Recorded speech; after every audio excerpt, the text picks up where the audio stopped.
Dr. Jess, what is this whole philosophy behind maximizing the 2%? Maximize your 2%. 2% is the amount of time each day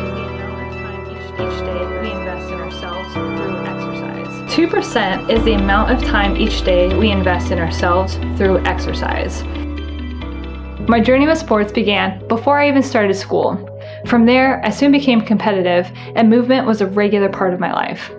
Once I got through into my college years, that's when I started into running and doing sports more on my own. And for the first time, I didn't have a coach to guide me.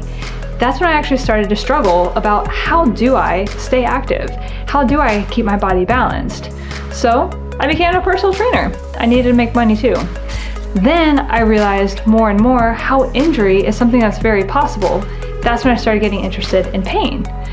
I started my career as a physical therapist in order to bridge that gap between individuals that want to be active and healthy and individuals that have pain. So I was able to combine these two passions of helping people in pain and keeping people moving as I became a physical therapist.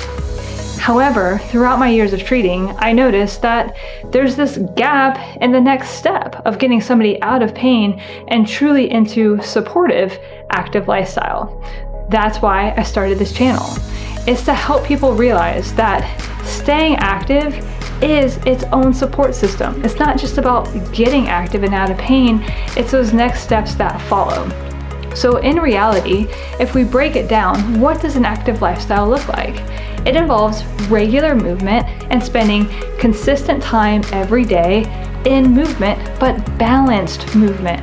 So the whole point is that 2% of our day, balanced throughout the course of the week, will give our bodies what we need to stay ahead of pain, to keep our organs functioning, and to live longer, healthier lives.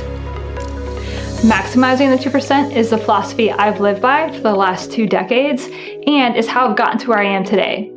The purpose of this channel is to share with you this philosophy and show you how possible it is for you to reach your own goals.